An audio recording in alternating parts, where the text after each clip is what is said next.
কাছে আবদার করবে, আল্লাহ বলবে রে ও জাহান্নাম একটু অপেক্ষা কর, আমি আল্লাহ বিচারটা শেষ করিয়া নেই।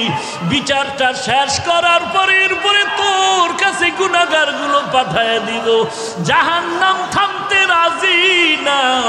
আল্লাহ তাআলা বলেন ও জাহান্নামের শিকল দিয়া ধরে রাখ, জাহান্নামকে শিকল দিয়া বেঁধে রাখ। 70,000 রহমতের ফেরেশতারা জাহান্নামটাকে বেঁধে ধরে রাখতে পারে না। আমার নবী সিজদায় পড়ে কাঁদেন, ও আল্লাহ জাহান্নামের ভিড়াও ভিড়াও, আমার একটা উম্মত জানো জাহান্নামে না যায়। জাহান্নামের ভয় আমার নবী সিজদায় পড়ে কান্না শুরু করবেন।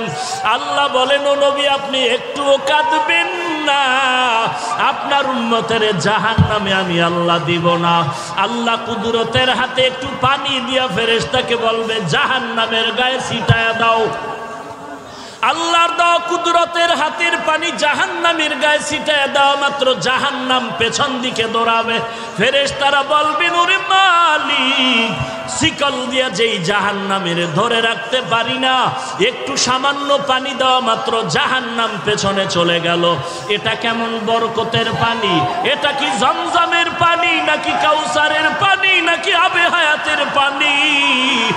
আল্লাহ বলবেন এটা তো কাউসারের পানিও না, জমজমের পানিও না, এই পানি হলো আমার গুনাহগার বান্দার চোখের পানি। আমার গুনাহগার বান্দা নবীর উম্মতেরা ঘুমায় নাই, গুনার ভয়ে জাহান্নামের ভয়ে চোখের পানি ছেড়ে কান্না করে। এরে আল্লাহর বান্দা, এরে যুবক, একটু আমলনামার দিকে চোখ দুটো বন্ধ করে তাকায় দেখো। গুনার কারণে আমার হাত না পাক, আমার জিহ্বা না পাক, আমার অন্তর না পাক। গুনার কারণে আমার চোখ দুটো না পাক, আমার পা না পাক। আমার মতো জাহান্নামের আসামি আর কেউ নাই। আজকে এই ময়দানে চোখের পানি ছেড়ে আল্লাহকে মায়া করে ডাক দাও রে মালিক,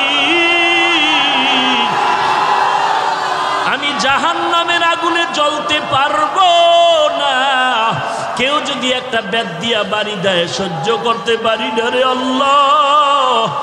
গুনাহ নিয়ে কবরে গেলে কবরের মাটির চাপ কেমনে সহ্য করবো রে মালিক। গুনার কারণে আমার দিলটা পাথর হয়ে গেল, চোখে পানি নাই। গুনার কারণে দিলটা পাথর, চোখে পানিও নাই। এরে আল্লাহর বান্দা, ডানে বামে তাকায় দেখ কার চোখে পানি, কার চোখে পানি। হাতটা বাড়ায়া দোয়া নাও, কান্নাওয়ালার দোয়া খালি ফেরত যাবে না। ওরে কান্নাওয়ালা বান্দা, চোখের পানি ছেড়ে আল্লাহর কাছে ক্ষমা চাও। ও আল্লাহ, কারো আল্লাহ তুমি কাউকে খালি ফিরায় দিও না। জাহান্নাম থেকে মুক্তির ব্যবস্থা করে দাও। গুনাহ করে জীবনটারে নষ্ট করেছি, আজকে তওবা করলাম, আর গুনাহ করব না, আর গুনার পথে যাব না রে আল্লাহ। আর নামাজ ছাড়বো না, বেপরদায় চলবো না, মা বাবাকে কষ্ট দিব না, আলেম ওলামাদের বিরোধিতা করব না। আয় আল্লাহ, চোখ দিয়া গুনাহ করব না, হাত দিয়া গুনাহ করব না, জবান দিয়া গুনাহ করব না, পা দিয়া গুনাহ করব না। ও আল্লাহ, কুদরতের নজর দিয়া তাকায় দেখেন আপনার পাগলের দলেরা চোখের পানি ছেড়ে আপনার দরবারে তওবা করে ক্ষমা চায়। আয় আল্লাহ, এই ময়দানে কি আপনার আপন বান্দা কেউ নাই? মেহেরবানি করে সবাইকে মাফ করে দেন। আল্লাহর নবী বলেন, বান্দা কান্না যদি না আসে, কান্নার বাহানা করো, তাতেও সওয়াব। কান্নার বাহানা করো, তাতেও সওয়াব। আল্লাহর কাছে কান্নাওয়ালা চক্ষু চাও। ও আল্লাহ, কান্নাওয়ালা চক্ষু দান করেন আল্লাহ, কান্নাওয়ালা চক্ষু দান করেন আল্লাহ, কান্নাওয়ালা চক্ষু দান করেন আল্লাহ। জিকিরওয়ালা জিহ্বা দান করেন আল্লাহ, জিকিরওয়ালা জিহ্বা দান করেন আল্লাহ, জিকিরওয়ালা জিহ্বা দান করেন আল্লাহ। আখিরাতের ফিকিরওয়ালা কলব দান করেন আল্লাহ। গুনাহমুক্ত জিন্দেগি দান করেন ও মালিক। জীবন জীবনে আর গুনাহের পথে যাব না রে আল্লাহ। তওবার দরজায় আমাদের কবুল করে নাও। ওয়া ইযা সাআলাকা ইবাদি আন্নী ফা ইন্নী করিব উজিবু দাওয়াতাদ দাঈ ইযা দাআন ফালইস্তাজিবু লি ওয়ালইউমিনু বি লাআল্লাহুম ইয়ারশুদুন।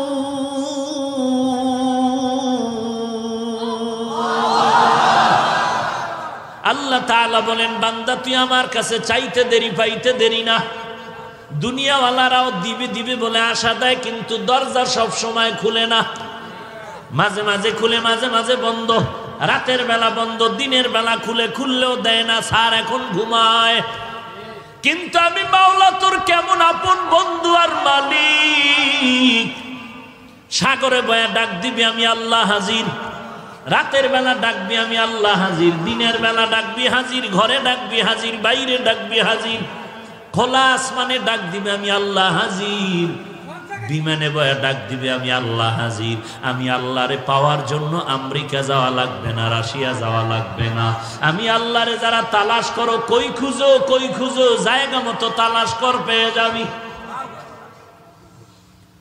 বান্দা তুই আমারে তালাশ কই করো, আমি আল্লাহ তোর কাছেই তো আছি।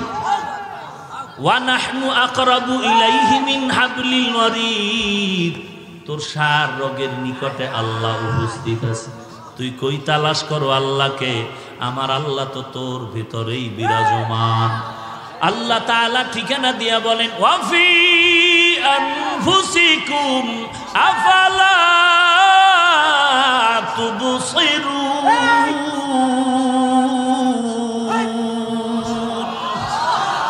हर रंग में तू, हर बू में तू, हर जा में तू, हर दम। हर रंग में तू, हर बू में तू, हर जा में तू, हर दम। देखता हो जिधर चाहता हो आपके रहम करूम। देखता हो जिधर चाहता हो आपके रहम करूम। एरे अल्लाहर बंदा, পেট ব্যথা একজন আর চিল্লায়। আমি বলি, এই মিয়া চিল্লাও কেন? কয় পেট ব্যথা। কয় পেট ব্যথার জন্য কি এত চিল্লাইতে হয়? हकीकत से तू दुनिया बेखबर है, दुनिया की नुमाइश पर नजर है।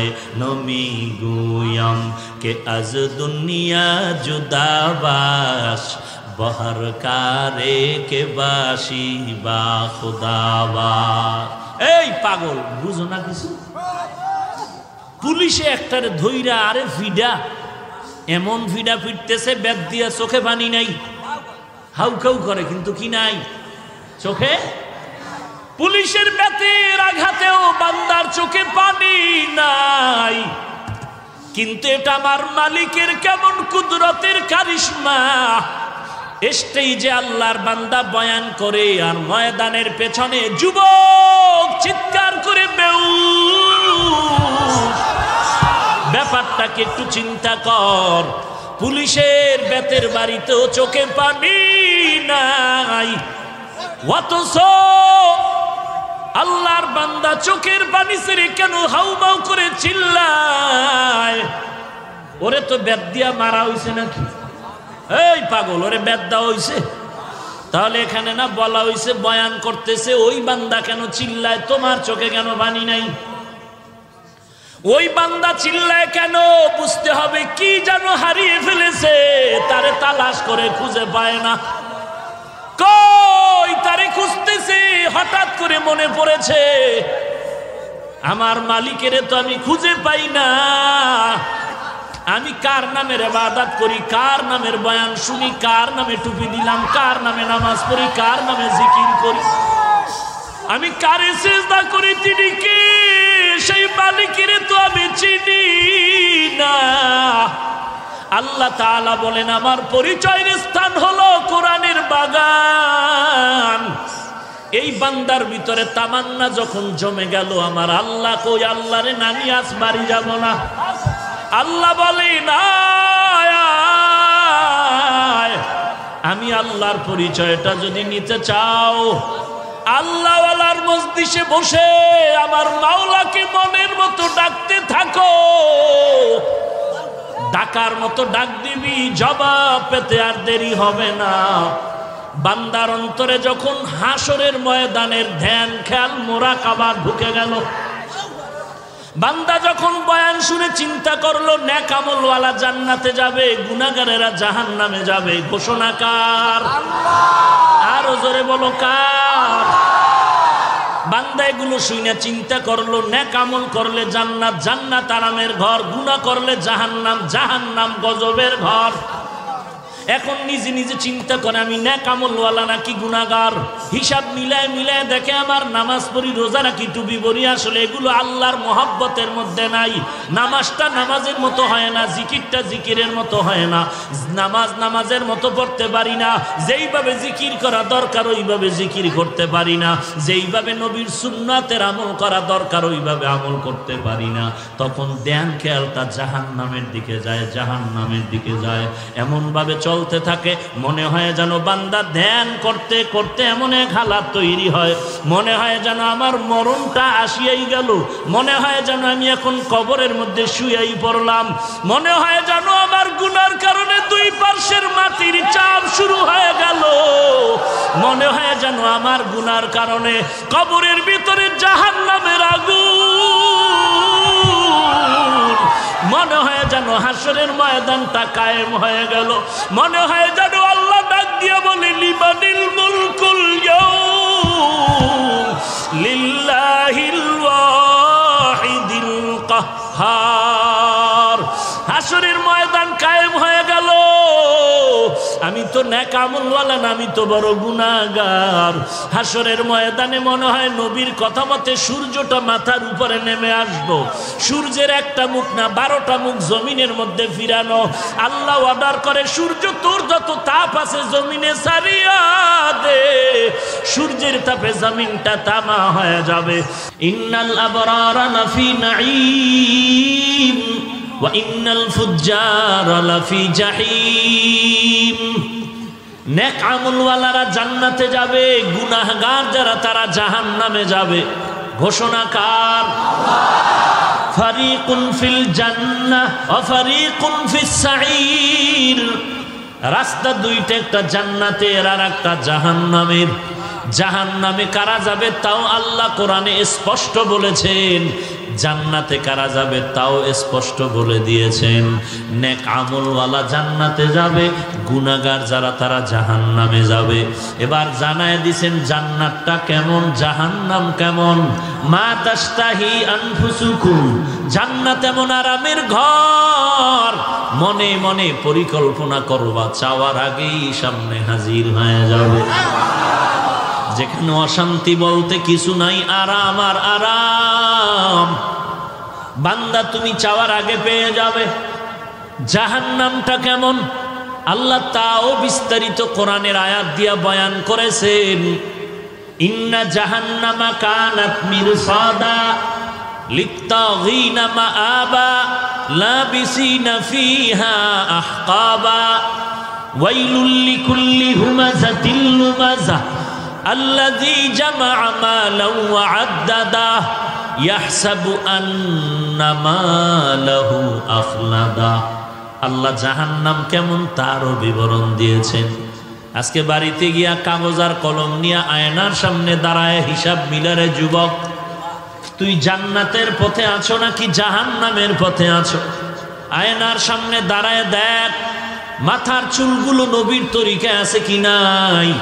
যদি দেখো নবীর তরিকায় নাই, কলম দিয়া লেখ চুলের ক্ষেত্রে তুই গুনাহের পথে আসো। আঙ্গুলের নখের দিয়ে তাকায় দেখ মদিনার তরিকায় নখগুলো কাটা আছে কিনা। যদি দেখো নখগুলো নবীর তরিকায় নাই, কলম দিয়া কাগজে পয়েন্ট লেখো তুমি নখের ক্ষেত্রে গুনাহের পথে আছো। তোমার দাড়ির ক্ষেত্রে তাকাও, নবীর তরিকায় তোমার দাড়ি নাকি ব্রাশ মার্কা দাড়ি। যদি দেখো নবীর তরিকায় লম্বা নাই, তুমি কাগজ দিয়া কলম দিয়া লেখো তুমি দাড়ির ক্ষেত্রে গুনাহের পথে আছো। গুনাহগারের জন্য জাহান্নাম। এবার দেখো তোমার পোশাক, এরপরে দেখো তোমার ভিতরের হালাত, নামাজ পড়ি আর ভিতরে অহংকার আছে কিনা, এই ভাব আসে কিনা যে আমার মতো ভালো আর কেউ নাই। যদি এমন থাকে কলম দিয়া কাগজে লেখো তুমি অহংকারীর কবিরা গুনায় জাহান্নামের পথে আছো। তোমার আমার অন্তরে এমন ভাব আসে কিনা যে আমি ভালো সবাই খারাপ, কেউ ভালো না, কেউ ভালো না, আমার থেকে কেউ ভালো না। কলম দিয়ে কাগজে লেখো তুমি অন্যকে হিংসা করার কবিরা গুনায় আছো লিপ্ত। যদি তুমি ম্যাডামের পার্শ্বে বসে কারো কারো নাম নিয়ে গিবত শেখায়াত করো, হাফিজ ভালো না, চরমনাই ভালো না, তাবলিগ ভালো না, দেওবন্দি ভালো না, এইভাবে গিবত শেখায়াত যদি করো তুমি আমল নামায় লিখো, কাগজে লেখো তুমি গুনাহের পথে আসো। তওবা না করা পর্যন্ত জান্নাতের আশা করাটা যাবে না।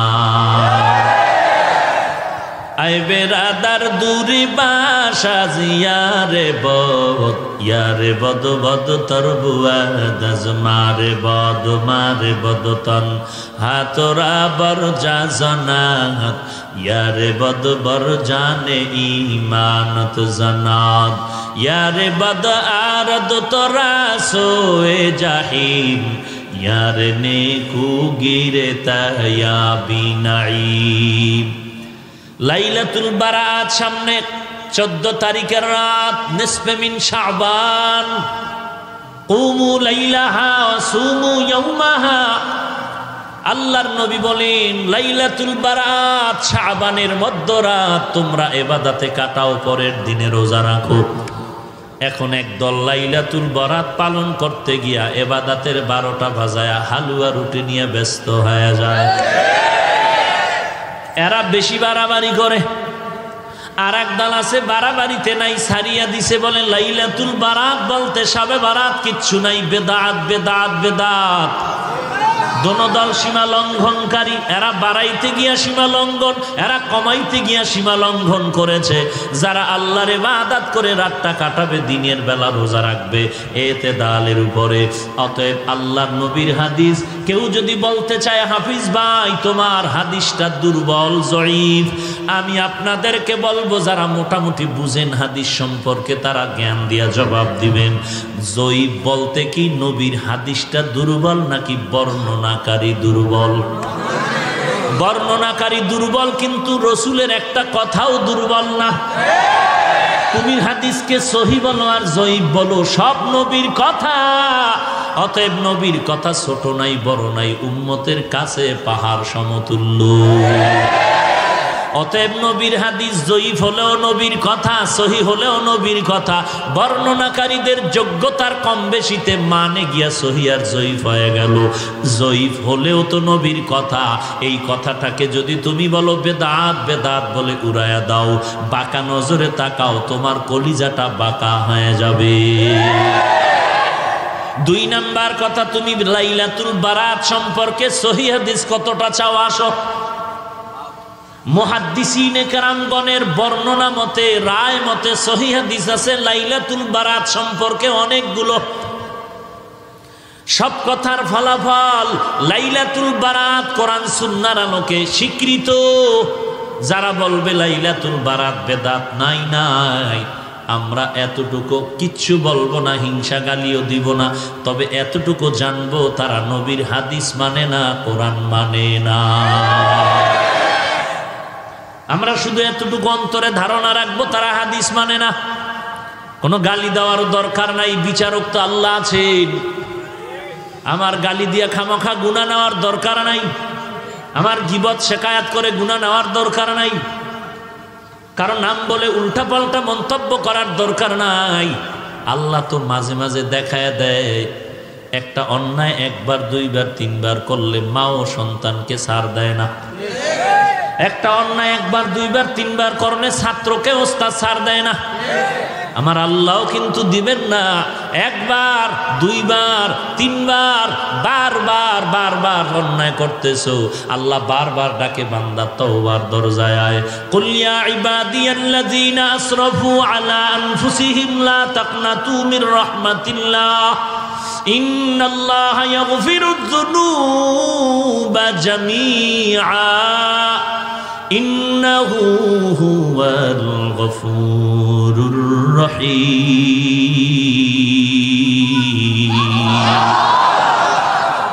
আল্লাহ তাআলা বলেন, ও আমার প্রিয় বান্দারা, আয় আমার দরবারে আয়। গুনাহ করছো কত পরিমাণ? পাহাড় পরিমাণও যদি গুনাহ করো। ঢাকার শহরের ভিতরে এত টয়লেট, এত মানুষের টাইট বসবাস। ঢাকার শহরের মানুষের বাথরুমের ময়লাগুলো বুড়িগঙ্গা নদীকে নাপাক করে ফেলেছে, ময়লা করেছে। বলে হাজার হাজার লাখ মানুষ ঢাকার শহরে বসবাস করে, যখন বাথরুমগুলো বুড়িগঙ্গা নদীর মধ্যে পড়ে যায়, তুই কোনো টেনশন করিস না। আমার মাওলা এমন একটা জোয়ার ভাটার ধাক্কা যদি লাগায় দেয়, তোর এই হাজার কোটি মানুষের ময়লা দ্বারা এই পানিগুলো, বঙ্গোপের পানি নাপাক করতে পারবে না। এরে বান্দা, তুই যদি পাহাড় সম পরিমাণ গুনাহ করেছ, এমন যদি হয়, তারপরও তুই মনে রাখ, তোর এই গুনার থেকে আমার রহমত অনেক বড়।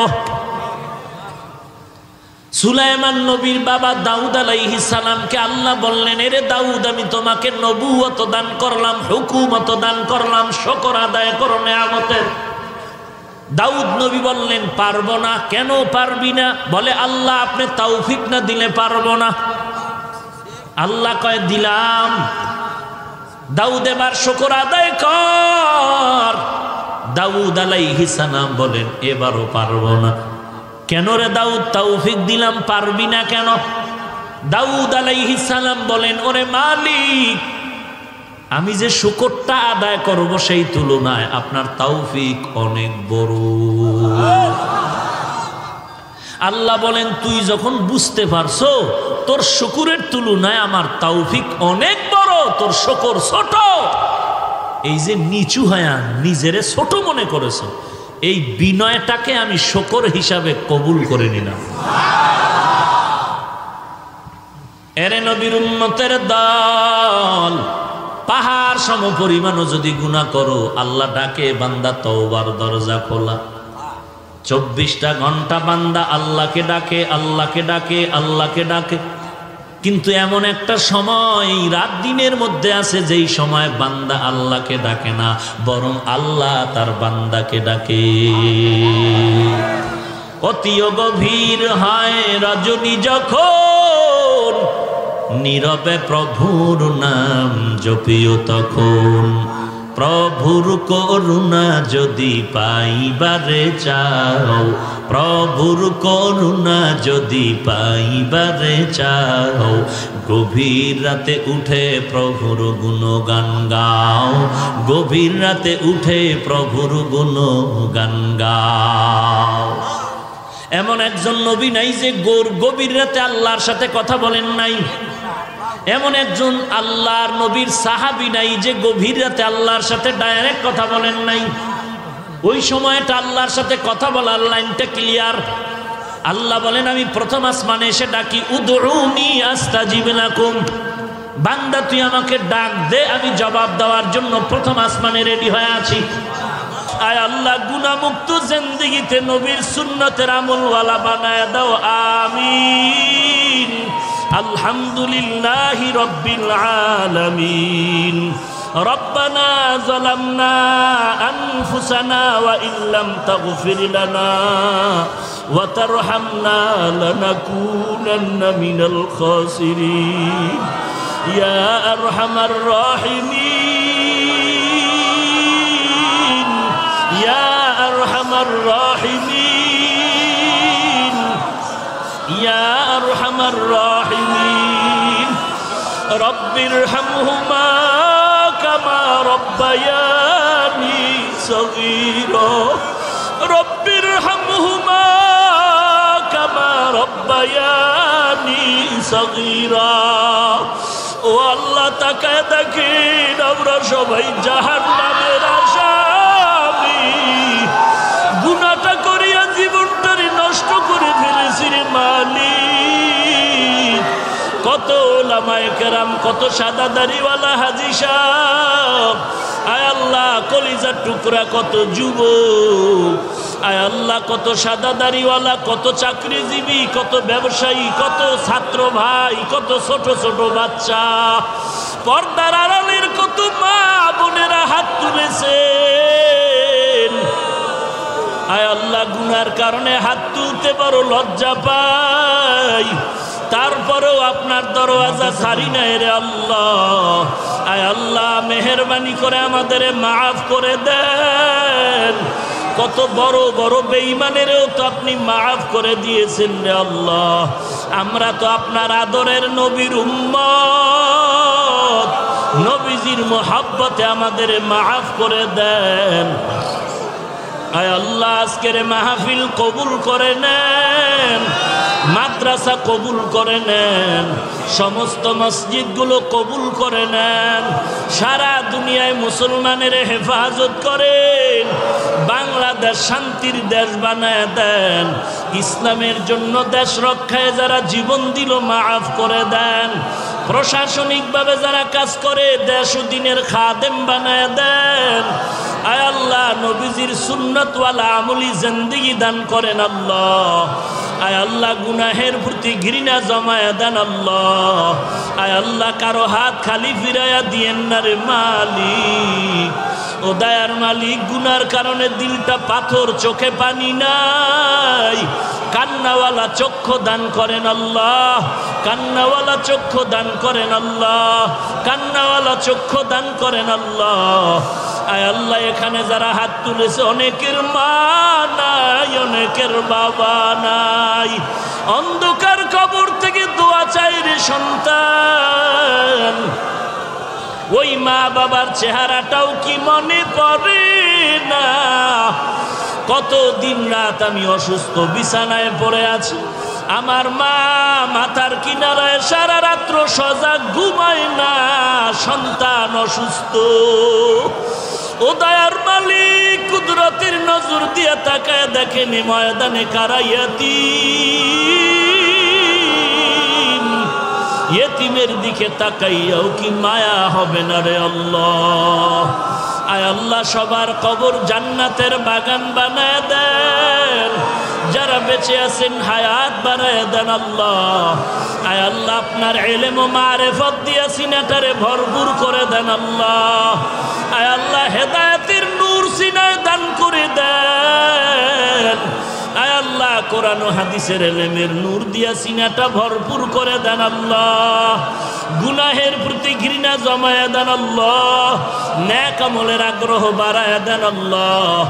আমার মুরব্বিদের, এরে আল্লাহর বান্দা, তুমি চতুর্মুখী দুর্বল, খানার বেলায় দুর্বল, ঘুমের বেলায় দুর্বল, মেধার বেলায় দুর্বল, দুনিয়ার লাইনেও দুর্বল, তুমি আখিরাতের লাইনে দুর্বল।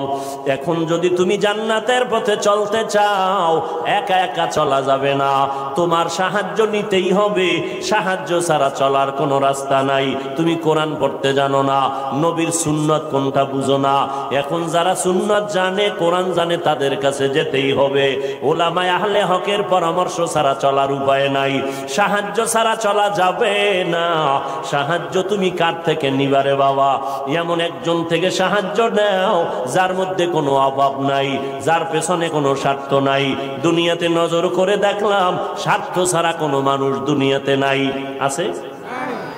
অভাব ছাড়া কোনো মানুষ নাই, বরং টাকা যার যত বেশি তার অভাব তত বড়। যারা যত বড় লোক তারা অভাব তত বড়।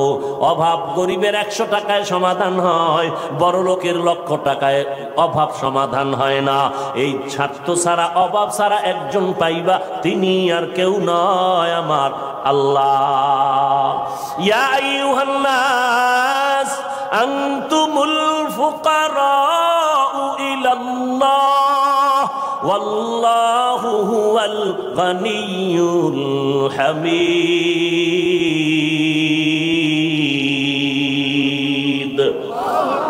गर तवक्कुल मी कुनी हर सुबह शाम मीरा सानाद रिस्के तू अजला मकाम। বাহাদুরি করিও না রে বাবা, অন্যের সাহায্য ছাড়া চলা যাবে না। দোয়াও কিন্তু একটা সাহায্য, দোয়াও সাহায্য, সাহায্য ছাড়া চলা যাবে না। মা বাবায় দোয়া করে, এর সাহায্যে আমরা বড় হয়েছি। মা বাবার ক্লান্ত পরিশ্রমের কারণে আমরা বড় হয়েছি, মা বাবার সহযোগিতায় বড় হয়েছি। কিন্তু স্বার্থ ছাড়া জমিনের মধ্যে কোনো মানুষ নাই, অভাব ছাড়া কেউ নাই। যার কোনো অভাব নাই তিনি হলেন আমার আল্লাহ, যার কোনো স্বার্থ নাই তিনি আমার আল্লাহ।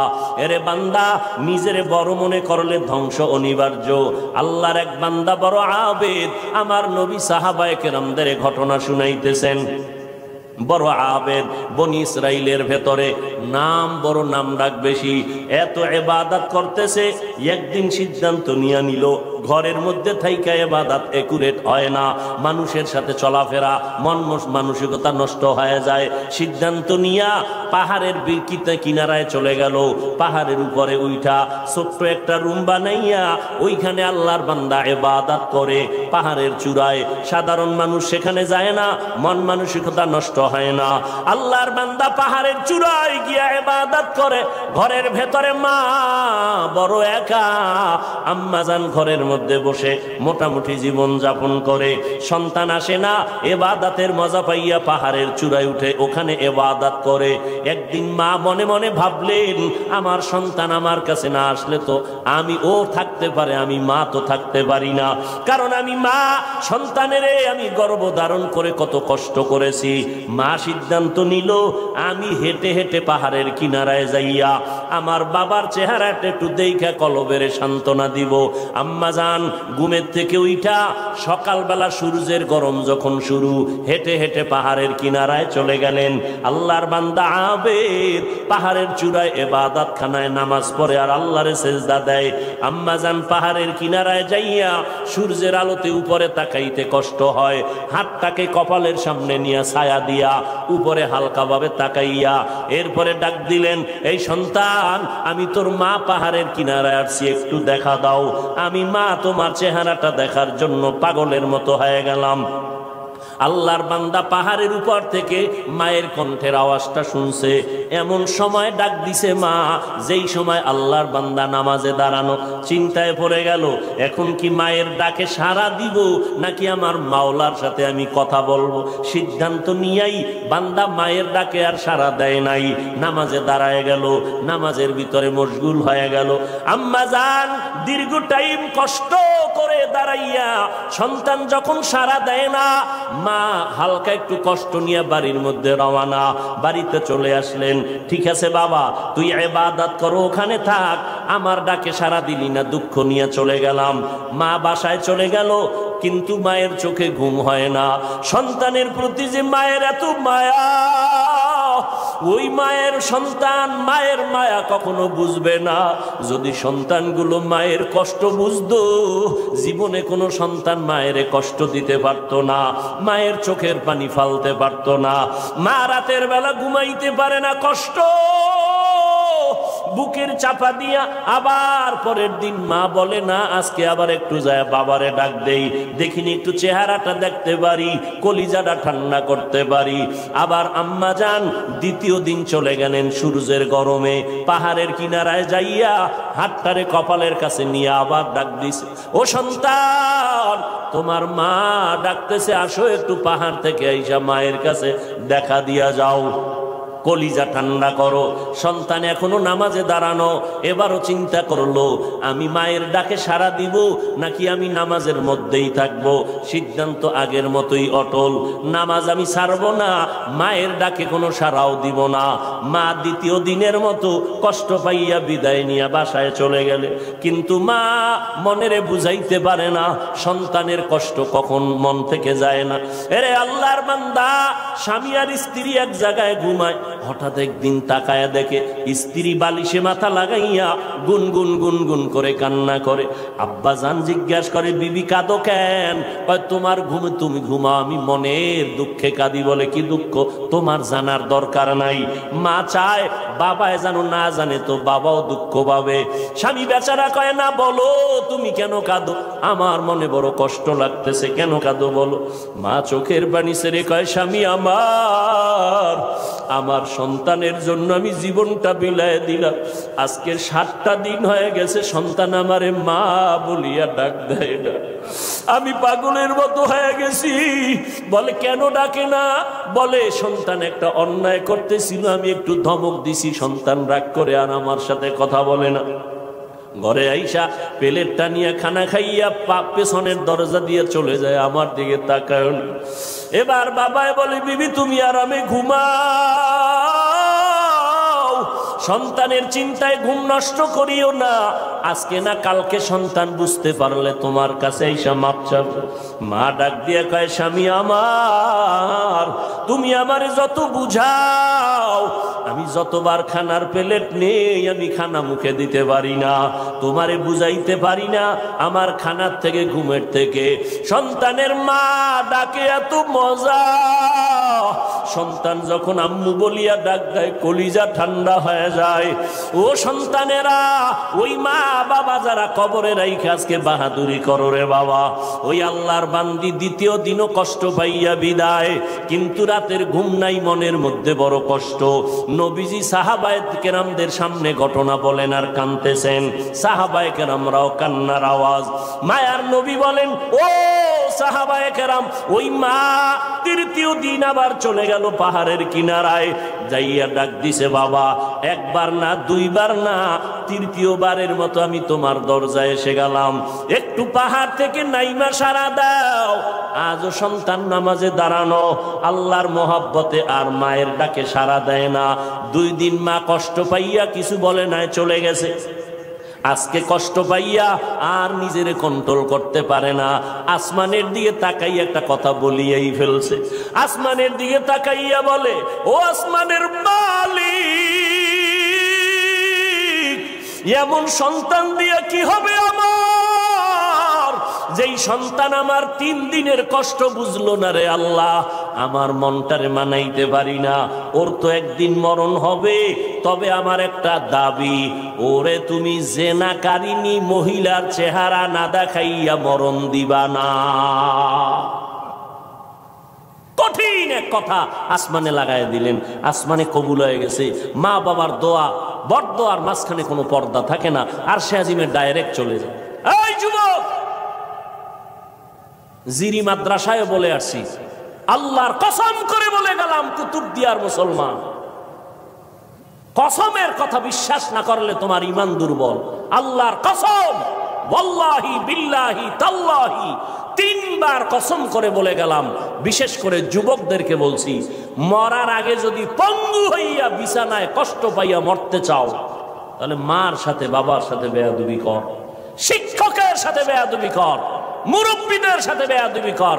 আল্লাহর কসম, মরার আগে তুই পঙ্গু না হইয়া মরবি না, লিখে রাখ। আমার কথাটাকে যদি অবিশ্বাস করো, তোমার ঈমান চলে যাবে, কারণ আমি 3 বার কসম খেয়ে বলে গেছি। এখন তুমি পণ্ডিতেরা প্রশ্ন করবা, হাফিজ সাহেব তুমি মনের রাগে বললা না, তুমি দলিল নাও। ক্বালান নবিয়্যু সাল্লাল্লাহু আলাইহি ওয়া আলিহি ওয়া সাল্লাম, ইসনানি ওয়াজ্জিলুহুম আল্লাহু ফিদ দুনিয়া আল বাগয়ু ওয়া উকুকুল ওয়ালিদাইন, আও কামা ক্বালান নবিয়্যু আলাইহি সালাতু ওয়াস সালাম। আল্লাহর নবী বলেন, 2টা অন্যায় দুনিয়াতে এমন আছে, যেই 2টা অপরাধ করলে মরার আগে জমিনে শাস্তি হবে। কয়টা অন্যায়? কি আপনাদের খারাপ লাগতেছে? মোনাজাত দিয়ে দিব? আমার তো কষ্ট, অনেক কষ্ট, মাইকটাও সুন্দর না, তারপর আপনাদের মহব্বতে কথা বলতেছি গলা ফাটাইয়া, কি করার। এরপর আপনারা বসলে একটু আমি কথা ফিনিশিং দিয়ে আসতেছি, আর একটু সামনে আগাবো। আল্লাহ সবাইকে কবুল করেন। মদিনার নবী বলেন, 2টা অপরাধ আছে, যদি দুনিয়াতে করো মরার আগে শাস্তি হবে, মরার পরে নয়। 1 নাম্বার অপরাধের নাম জুলুম, 2য় অপরাধের নাম হলো মা বাবার সাথে বেয়াদবি। যারা মা বাবার সাথে বেয়াদবি করবে, নবী বলেন তাদের শাস্তি হবে মরার আগে দুনিয়ার জমিনে।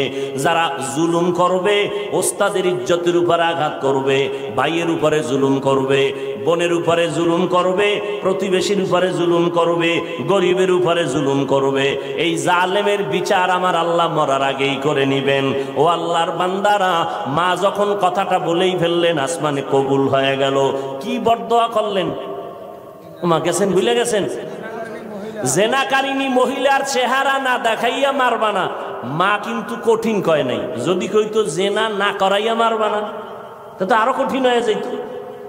মা একটু পাশ কাটাইয়া বললেন, ও জেনা টেনা করবে না, কিন্তু জেনাকারিনী মহিলার চেহারা দেখে মরবে, এটাও একটা অভিশাপ। একটু মহিলা দেখবে না, কারণ আমার বাচ্চা তো ইবাদত করে পাহাড়ের চূড়ায়, সে কোনো নারী দেখবে না, কিন্তু দেখতে গেলেও যেন নামাজি না, একটা জেনাকারিনী নারী দেখবে। পুরা বনি ইসরাইলের মাঝে প্রশংসা, পাহাড়ের চূড়ায় আল্লাহর বান্দা এত পরিমাণ ইবাদত করে যে তার ইবাদত আল্লাহর প্রতি এতটা অগাধ বিশ্বাস, পৃথিবীর কেউ তাকে আল্লাহর থেকে বিন্দু পিছপা ঘটাতে পারবে না, গাফেল করতে পারবে না। ওই এলাকার এক সুন্দরী মহিলা, রূপসী, সে কয় এত প্রশংসা তারে কেউ আল্লাহর থেকে আলাদা করতে পারবে না। কয় না, কেউ পারবে না। কয় আমি পারবো। সুন্দরী মেয়ে বলে আমি পারবো। এই মেয়ে হাঁটতে হাঁটতে ওই পাহাড়ের চূড়ায় উঠছে, উঠা দেখে আল্লাহর বান্দা নামাজে দাঁড়ানো। ওর কামি শুধু আল্লাহর সেজদা দেয়, নামাজে দাঁড়ায়, তেলাওয়াত করে, দিয়ে কাজ চলতেছে, নামাজ আর নামাজ আর নামাজ। ওই মহিলা আল্লাহর আবেদ বান্দার সামনে দাঁড়ালো। যেই সূরাটা ধরলে আল্লাহর বান্দার নজর চলে আসবে, জিনা করার জন্য বাধ্য হবে, এমন কৌশল কোনোটা বাদ দেয় নাই মহিলা। কিন্তু তাকায় দেখে আল্লাহর বান্দা একটা নজর কোনো দিকে ডান বাম করে না, নিচের দিকে নজর, আল্লাহর মোহব্বতের ভিতরে মশগুল। বলবেন মহিলা হাতটা ধরবে? না রে বাবা, এটা সম্ভব না। আল্লাহর উপরে ভরসা কইরা যারা চলবে, এদের গায়ে টাচ করার ক্ষমতা কোনো বাহাদুরের নাই। যদি হাত বাড়ায় তোর হাতটা সাথে সাথে বাঁকা হয়ে যাবে।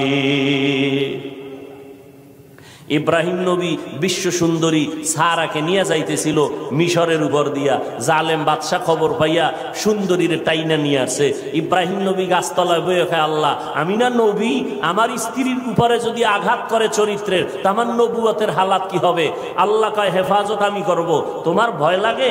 তোমার অন্তর্চক্ষু খুলে দিলাম। ওই বাদশা জালেম তোমার স্ত্রীর সাথে যা করবে তুমি গাছতলা বয়ে সব দেখবা। জালেম মিয়া আসল রুমের মধ্যে ঢুকাইয়া যখন হাত বাড়াইছে, হাতটা বাঁকা হয়ে গেছে, অবশ হয়ে গেছে। একবার, দুইবার, তিনবার। পরে বেডি ইব্রাহিম নবীর স্ত্রীর কাছে মাপ চাইছে। মাপ চাইয়ে কয়, তোমার মধ্যে এমন কি পাওয়ার, আমি হাতটা আগাইয়া গেলেই বাঁকা হয়ে যায়? এই মহিলা, তোমার মধ্যে পাওয়ার কি? আমার মধ্যে কোনো পাওয়ার নাই, একটা পাওয়ার, আমি আল্লাহর একজন নবীর স্ত্রী। তাই নাকি? বলে হ্যাঁ। কই সে নবী? বলে গাছতলায়। ডাকো, সম্মানের সাথে ডাকো, মাফ করে দাও আমাকে, অন্যায়ের থেকে মাপ চাইলাম। এইবার বাদশাহ ডাইকা নবীরে মেহমানদারি করাইয়া ওই বাদশার এক খাদেমা হাজেরা এরে দিয়া দিল ইব্রাহিম নবীর খেদমতে। সন্তান টন্তান নাই, শুইনা দিয়ে দিছে। ইব্রাহিম নবী বিবাহের বন্ধনে আবদ্ধ কইরা এরপরে সে 80 বছরের পরে মাওলা একটা সন্তান দিলেন ইসমাইল নামে। তাও প্রথম স্ত্রীর থেকে নয়, দ্বিতীয় স্ত্রী হাজেরা আলাইহা সালাম থেকে। তো মহিলা পাহাড়ের চূড়ায় উঠা আল্লাহর বান্দার সামনে যত অপকৌশল করার প্রয়োজন করছে, কিন্তু বান্দার দিলকে তার দিকে আকৃষ্ট করতে। এই যুবক, বুঝো কিছু, তুমিও মুসলমান, আর তোমার মন আকৃষ্ট করবে কিভাবে? তুমি আকৃষ্ট আর একজনকে করতেছ। একজনকে করলে তো হইতো যে হ্যাঁ একবারের মাইয়ার মন আকৃষ্ট করে বিয়ে করে জীবন চালায়। তুমি করতে করতে 10টা মাইয়ার জীবনের উপরে আক্রমণ করেছো। এর ঝাল আল্লাহ দুনিয়ায় মিটাবে, মরার পরে না। জুলুম করেছো নারীর ইজ্জতের উপরে, বিচার হবে মরার আগে, রসুলের হাদিস। মহিলা এবার সার্থক না ব্যর্থ দেখছেন নি? আপনারা এরকম বেউস, পাহাড়ের চূড়ায় মহিলা কি সার্থক না ব্যর্থ? সার্থক। ব্যর্থ হয়ে গেল, পুরুষের সাথে দুর্বল হয়ে গেল, পারলো না জিততে। নাইমে আসে নিচে, যখন সোজা ভারী নেই, এবার বাঁকা তোরে ঠিক করুন। বাঁকা কি? নিচে নাইমা চলে গেল। ওই পাহাড়ের পাশে একটা বিশাল খোলা ময়দান, ময়দানের ভিতরে একটা রাখাল বকরি চড়ায়। ওই রাখালকে ধরলো, রাখালের সামনে যাইয়া অপকৌশল করে রাখালের সাথে জিনা করেছে এই নারী। একটা ছেলে সন্তান হয়ে গেল। ছেলে সন্তানটা হাতের মধ্যে নিয়া ওই বেশ্যা নারী এলাকায় ঘুরে আর কয় বাচ্চা হলো ওই পাহাড়ের চূড়ায় আবেদওয়ালা বান্দার বাচ্চা। দেখছেননি কারবার? ঘুমাইতেছেন আপনারা না? হ্যাঁ, যে ওয়াজ চলে এত পুরানো ওয়াজ আপনারা সবাই জানেন, ঘুমাইলেই হয়। বাচ্চা কার জানেননি? কার কার? আর মহিলা প্রচার করে কার? আল্লাহ জানেনি। মায়ের বরদোয়া একদিক, ওদিকেও আল্লাহর কাছে কাঁদতেছে, দুই দ্বিমুখী সংঘর্ষ চলতেছে। একদিকে মা কইছে যে না কারিনী মহিলার চেহারা দেখাও, ওদিকেও আল্লাহরে ডাকতেছে যেন ইজ্জত নষ্ট না হয়। মহিলা যখন এই বাচ্চা নিয়ে মানুষের কাছে কান্দে আর কয় বাচ্চা ওই তোমগো আবেদের, তোমরা যার এত গুণগান গাইছো ওই বাচ্চা, জিনার বাচ্চা, অবৈধ বাচ্চা। মানুষ সব শুই না, যারে এত কলিজা দিয়া ভালোবাসি তার অবস্থা এই। লাঠি টাঠি নিয়া এবার পাহাড়ে উঠা, আরে ফিডা খানকা টানকা সব ভেঙ্গে যখন আল্লাহর বান্দার উপরে আঘাত শুরু করেছে, বান্দা বলে তোরা আমার গায়ে হাত দাও কেন? বলে এই খবর। তাই নাকি? বলে হ্যাঁ, আল্লাহর জাতের কসম আমার দ্বারা এমন কোনো অপরাধ হয় নাই। কে বলেছে? আমগো এলাকার সেই রূপসী নারী, তাকে ডাকো। এবার জেনাকারিনী মহিলাকে ডাকা হলো। জেনাকারিনী মহিলাকে ডাকার পর আল্লাহর বান্দা আবেদের সামনে জেনাকারিনী মহিলা দাঁড়ানো। মা কইছে আল্লাহ আমার সন্তানের জেনাকারিনীর চেহারা না দেখাইয়া মরণ দিও না। এই ঘটনা শুনে জেনাকারিনী মহিলা বাচ্চা নিয়ে হাজির। আল্লাহর বান্দা সিজদায় পড়ে কান্না করে কয় আল্লাহ তুমি আমারে মাফ করিয়া দাও, উম্মতের সামনে তুমি সত্যটারে জাহের করে দাও, সত্যটারে তুমি প্রকাশ করে দাও, ইজ্জতের হেফাজত করো। নামাজ পড়ে কান্নাকাটি করে দোয়া করে এইবার মহিলার সামনে দাঁড়াইল। মায়ের বরদোয়াটা এইবার কবুল হয়ে গেল। এইবার মহিলারে কয় তুই নাকি আমার বিরুদ্ধে বলেছো? কয় হ্যাঁ। কি বলছো? কয় বাচ্চা তোমার। কয় নাউযুবিল্লাহ, বাচ্চা আমার? বলে হ্যাঁ। দে বাচ্চা আমার কোলে দে। আল্লাহর বান্দা বাচ্চাটা কোলের মধ্যে নিয়া এরপর বাচ্চারে একটু হাত স্পর্শ করে কয় এই বাচ্চা তুই বল। বাচ্চা তো দুধের মাত্র বাচ্চা, কথা বলতে পারে না, বল তোর বাপকে। মুহূর্তের মধ্যে বাচ্চার জবান খুলে গেল। বাচ্চা বলে আমার বাপ হলো রাখাল। আমার বাপকে? মায়ের কোলে দুধের বাচ্চা কথা বলেছেন যেমন মারিয়াম আলাইহিস সালামের সন্তান ঈসা আলাইহিস সালাম। মায়ের কোলে দুধের বাচ্চা ঈসা নবী কথা বলেছেন শিশু অবস্থায়। ইউসুফ নবীরে যখন জুলাইখা আটকাইয়া দিছিল, স্বামীর সামনে জুলাইখার স্বামীর সামনে ইউসুফ দাঁড়ানো। যখন এগুলো সব স্পষ্ট হলো, ইউসুফ নবী বলল আমার কোনো দোষ নেই, জুলাইখার দোষ, সাক্ষী দাও। ইউসুফ নবীর সামনে তখন এক মহিলা দুধের বাচ্চা নিয়ে দাঁড়ানো। ইউসুফ নবী বললেন আমি সত্যবাদী না জুলাইখা সত্যবাদী, দুধের বাচ্চা সাক্ষী দিবে। বাচ্চা কয় বাচ্চা কথা বলতে পারেনি। কয় প্রশ্ন করার দায়িত্ব তোমার, জবাব দেওয়ার দায়িত্ব এই বাচ্চা। যখন জিজ্ঞাসা বাচ্চা কথা বলে দিছে, কোরআন শরীফের আয়াত। বাচ্চা ইউসুফ নবীকে নির্দোষ প্রমাণের জন্য একটা স্কেল দিয়ে দিছে। এরে কুতুবদিয়ার মুসলমান, আমার মাওলার কুদরত বড় কঠিন। মায়ের বরদোয়াটাও আল্লাহ কাজে লাগাইলেন, জেনাকারী নারীর চেহারা পর্যন্ত দেখায় দিলেন। আবার বাচ্চার মাধ্যমে আল্লাহর বান্দার ইজ্জতের হেফাজত করলেন। সত্যের উপরে যদি চলো রে বাবা, মা বাবার দোয়া নিয়ে যদি আগাইতে পারো, দুনিয়ার কোনো ভয় নাই, হালাল খাইয়া চলবা, আল্লাহ বিজয়ের মালা গলায় পরাইয়া দিবেন। কয়দিন আর দুনিয়ায় বাহাদুরি করবারে বাবা, আল্লাহ যদি সমুদ্রের একটু হুকুম করে একটু গরম হয়ে যা, রাতের ঘুমের মধ্যে 1 মিনিট লাগবে না কুতুবদিয়ারে ধ্বংস করার জন্য, 1 মিনিটও লাগবে না। আল্লাহ কয় বান্দা আমার স্মরণ কর, আমি তুমি আল্লাহর কাছে সাহায্য চাও। সাহায্য কেমনে চাইবা? ধৈর্য আর নামাজের মাধ্যমে সাহায্য প্রার্থনা করো। আজকে আমাদের ভেতরে ধৈর্যের বড় অভাব, নামাজের বড় অভাব। ও যুবকেরা, ও পর্দার আড়ালের আম্মা জানেরা, আজকে নামাজের এত বয়ান, এক বেলার নামাজ ছেড়ে দেওয়ার কোনো সুযোগ নাই। ও যুবক, এক বেলার নামাজ ছাড়ার কোনো কায়দা নাই, অথচ তুমি নামাজ পড়ো না রে বাবা।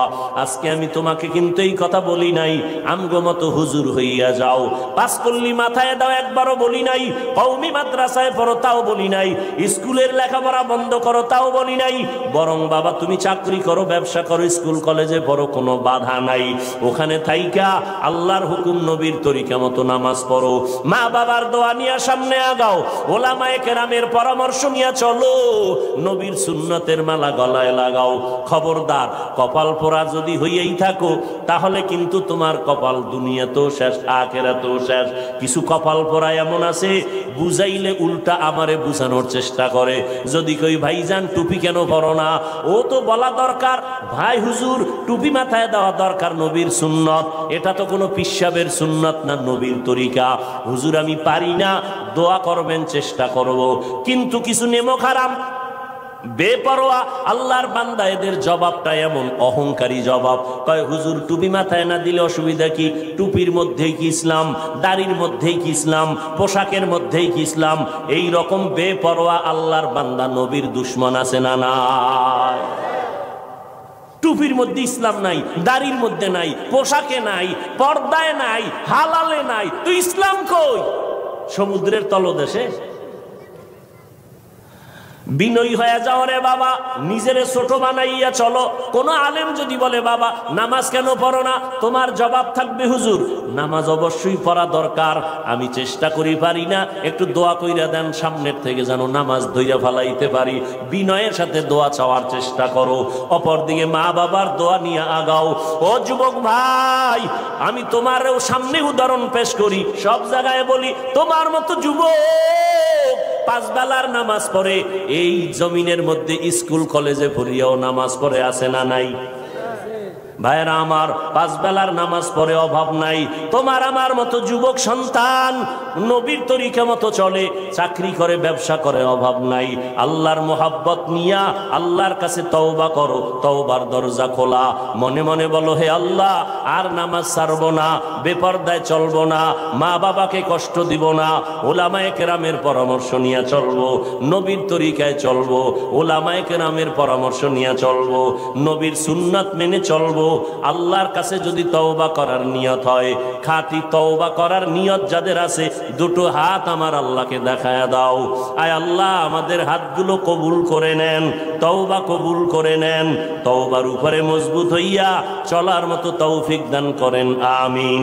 আলহামদুলিল্লাহি রাব্বিল আলামিন, ওয়াসসালাতু ওয়াসসালামু আলা সাইয়্যিদিল আমবিয়া ওয়াল মুরসালিন ওয়া আলা আলিহি ওয়া আসহাবিহি আজমাইন। ইয়া আরহামার রাহিমিন, ইয়া আরহামার রাহিমিন, ইয়া আরহামার রাহিমিন, রব্বিরহামহুমা কামা